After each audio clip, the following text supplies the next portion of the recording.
Alhamdulillah, pada saat ini yang kita tunggu-tunggu dan dambakan dengan kudrah irada Allah sudah ditakdirkan menyapa kita. Maka marilah kita simak tausiah siraman rohani beliau dengan tentram dan rapi, agar supaya mendapat barakah dari Allah Subhanahu wa taala. Maka dari itu, kepada yang mulia Habibana Al-Habib Bahar bin Ali bin Sumit, falyatafaddal mashkuran.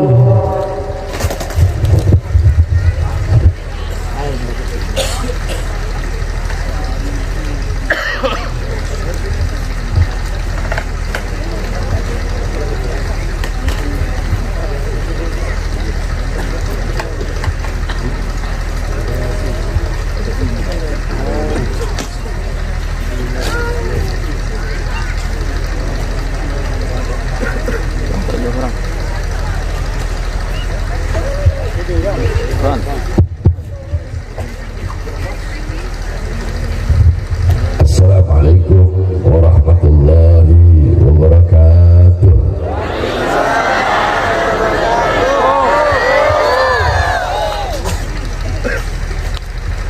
Alhamdulillahi al-Qawi sultanu al-wadih al-burhanu al-mabsut fil wujud karamuhu wa ihsanuh.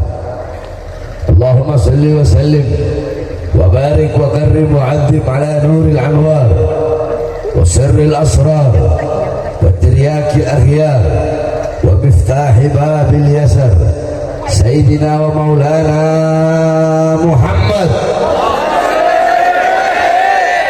Muhammadin al-Mukhtar wa alihi al-athhar wa ashabihi al-akhyar adada ni'amillahi wa ifdalih, amma ba'd. Saya cinta yang saya muliakan segenap para alim ulama, segenap para habaib, segenap para kiai, segenap para asatid, segenap para lora, para tokoh masyarakat, para guru-guru, para sesepuh, para aparat pemerintah, wabil khusus segenap panitia peringatan Maulid Nabi besar Muhammad. Saya cinta yang saya muliakan Al-Ustaz Hamdi. Saya cinta yang saya muliakan yang baru saja menyampaikan nasihatnya walaupun sedikit, ya Habib Quraish bin Syihab, beserta seluruh hadirin hadirat, bapak-bapak, ibu-ibu, khususnya para pemuda-pemudi umat baginda Nabi besar Muhammad yang selalu dimuliakan oleh Allah Subhanahu wa taala. Saudara-saudara, sebelumnya saya mohon maaf terlambat karena kemarin ini hari apa ini? Ini hari Kamis ya. Malam Jumat, hari Kamis, hari Jumat, Selasa malam Rabu itu saya ceramah di Maluku Utara, Kepulauan Sula. Kemarin hari Rabu pagi itu saya dari Sula naik pesawat menuju Ternate. Dari Ternate saya naik pesawat menuju Manado. Dari Manado saya naik pesawat, ini masih hari yang sama, saya naik pesawat menuju Makassar. Dari Makassar saya naik Manado, dan saya naik pesawat lagi menuju Surabaya. Jadi satu hari kemarin itu 5 provinsi. Thank you. Malamnya saya ceramah di Surabaya, hujan-hujanan. Jadi tadi mau berangkat itu saya lagi dalam keadaan demam, meriang. Saya tanya, perjalanan berapa jam dari Surabaya? Sekitar paling lama 4 jam. Dan sudah berangkat. Makanya datangnya agak telat, saya mohon maaf. Dan saya juga mohon maaf tidak bisa lama. Karena besok itu saya langsung ada acara di Bima, NTB. Dari Bima Wisma, terus ke Labuan Bajo, terus balik Jakarta, terus Riau, Pekanbaru, terus sampai sana terus. Jadi waktu saya jarang tidur di kasur, tidurnya saya di mobil, kalau nggak di pesawat. Tapi ya inilah namanya dakwah. Kalau mau enak ya jangan dakwah. Namanya kita berdakwah ya seperti itu. Kita harus menelan semua pahitnya, manisnya berdakwah untuk menyebarkan Islam, menjadi pewaris Rasulullah, menjadi penyambung lidah Rasulullah. Maka tidak ada kata capek, tidak ada kata lelah, tidak ada kata jauh untuk baginda Nabi besar Muhammad sallallahu alaihi wasallam. Tadi kita telah mendengar apa yang Habib Quraisy sampaikan, yang dimana Imam Syafi'i mengatakan uhibbus salihin walau lastu minhum. Aku cinta kepada orang saleh walaupun aku bukan bagian dari orang saleh. Aku ahli maksiat, padahal ini sekelas Imam Syafi'i. Maksudnya Imam Syafi'i merendahkan dirinya, merendahkan hatinya, tawaduknya beliau. Saya bukan orang soleh, padahal Imam Syafi'i orang soleh.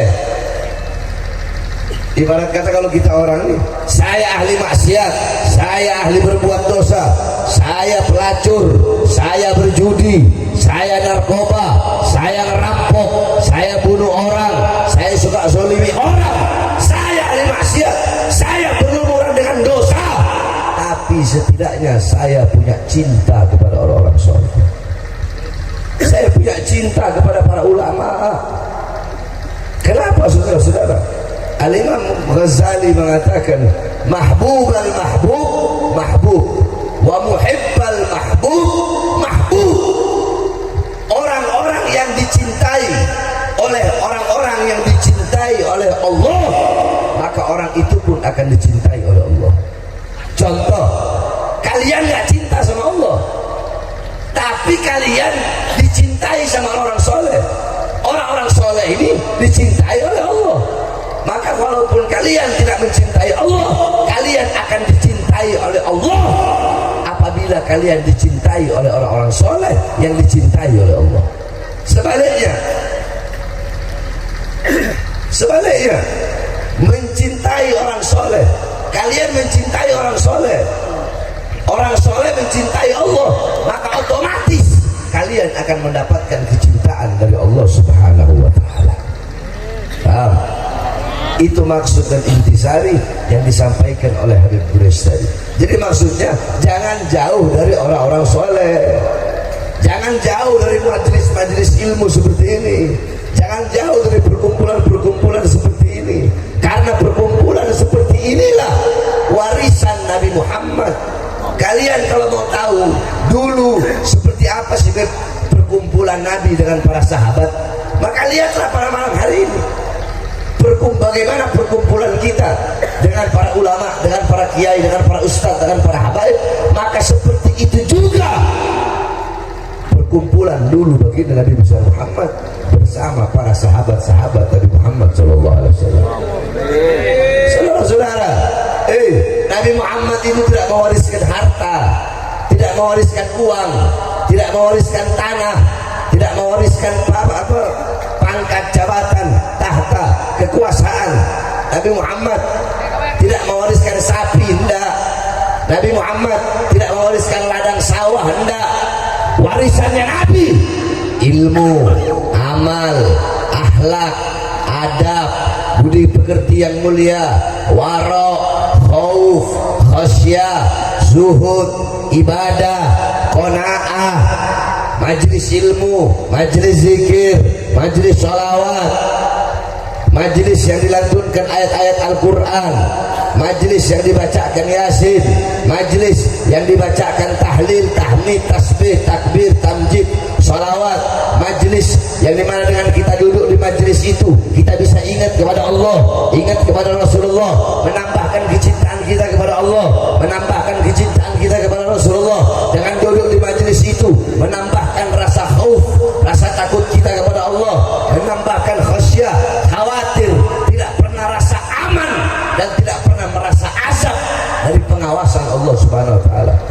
Majelis-majelis seperti itulah yang akan mendekatkan dirimu kepada Rasulullah sehingga engkau dekat dengan Allah Subhanahu wa ta'ala. Maka ketika engkau dekat dengan Rasulullah, pasti dekat dengan Allah. Engkau dicintai oleh Rasulullah, engkau pasti dicintai oleh Allah. Ketika engkau dicintai oleh Allah, kelak di akhirat tempatmu pasti adalah surganya Allah Subhanahu wa ta'ala. Jadi gampang tantretan. Lamun tantretan kalau kalian semua saudara-saudara, kalau kalian ingin melihat kelak di akhirat, nanti di akhirat saya dengan Rasulullah itu sedekat apa atau sejauh apa, bisa berjumpa atau enggak, bisa melihat atau enggak, gampang. Kalau kalian pengen lihat dekat, jarak, jauh atau dekatnya kalian dengan Nabi di akhirat, jarak, jauh atau dekatnya kalian bisa atau tidaknya melihat wajah indah Nabi Muhammad, maka lihatlah ketika di dunia seberapa dekat engkau dengan majelis-majelis seperti ini, maka sedekat itulah kelak engkau di akhirat dengan Nabi Muhammad. Di dunia dekat dengan majelis ilmu, dekat dengan majelis zikir, dekat dengan majelis salawat, dekat dengan para ulama, dekat dengan para kiai, dekat dengan para habaib, dekat dengan para ustaz. Mereka pewaris ilmu Nabi, penyambung lidah Nabi, pemegang tongkat estafet perjuangan Nabi. Almarhum Ahmad Ahab, seseorang bersama dengan yang ia cintai. Man tashabbaha biqaumin fahuwa minhum. Barang siapa yang menyerupai suatu kaum, ia sama dengan kaum tersebut. Kalau yang kau cinta orang soleh, yang kau cinta para pewaris Nabi, kau menyerupai mereka, mengikuti jalan mereka, cinta kepada mereka, maka kelak di akhirat Allah kumpulkan engkau bersama mereka. Mereka berkumpul bersama Nabi Muhammad. Amin. Tapi kalau di dunia engkau jauh dari majelis ilmu, jauh dari majelis zikir, jauh dari majelis salawat, lidahmu kering daripada ayat suci Al-Quran, lidahmu kering daripada salawat, lidahmu kering daripada tahlil, tahmid, tasbih, takbir, tamjid, lidahmu kering daripada mengenang orang-orang soleh, lidahmu kering daripada menceritakan orang-orang soleh, lidahmu kering di dunia, tidak pernah duduk bersama ulama, di dunia engkau tidak pernah cinta kepada ulama, tidak pernah cinta kepada orang soleh, maka dipastikan di akhirat engkau pun akan jauh dari baginda Nabi besar Muhammad. Jadi kalian yang menentukan mau dekat atau enggak dengan Nabi di akhirat. Kalian yang menentukan pengen melihat wajah Nabi atau enggak. Semua tergantung daripada kalian. Saudara-saudara, gampang di dunia, jangan jauh dari ulama dan jangan pernah jauh dari orang-orang soleh. Di majelis-majelis seperti ini kalian bisa mengenal mana baik, mana buruk, mana halal, mana haram, mana hak, mana batil. Majelis-majelis seperti ini kalian duduk berkumpul di sini, kalian mendapatkan pahala. Satu, kalian mendapatkan pahala menuntut ilmunya Allah. Kalian mendapatkan pahala menuntut ilmu. Kenapa? Karena kalian mendengarkan nasihat, kalian mendapatkan ilmu. Bukankah dikatakan oleh Sayyidina Umar bin Khattab, Inna Allah lam yahluk fi wajhil ardi turaban afdal min majlisil ilm. Allah, kata Sayyidina Umar bin Khattab, Allah tidak pernah menciptakan di muka bumi sejengkal tanah yang lebih mulia selain daripada tanah yang digunakan untuk menuntut ilmunya Allah Subhanahu wa ta'ala. Kalian menjadi mulia di situ, ini tempat menjadi tempat paling mulia. Yang ngomong bukan saya, yang ngomong Sayyidina Umar bin Khattab. Tidak ada tempat yang lebih mulia selain tempat, selain tanah yang digunakan untuk menuntut ilmu Allah. Makanya majelis-majelis seperti ini jangan kalian pandang sebelah mata. Saudara-saudara, demi Allah, karpet yang kalian duduki itu, karpet usang yang engkau duduki, tarpan usang yang engkau duduki, karena engkau duduk di majelis maulid, di majelis ilmu, di majelis zikir, mengingat Allah, mengingat Rasul, sehingga karpet yang engkau duduki menjadi lebih mulia daripada kursi yang diduduki oleh seorang presiden. Saudara-saudara,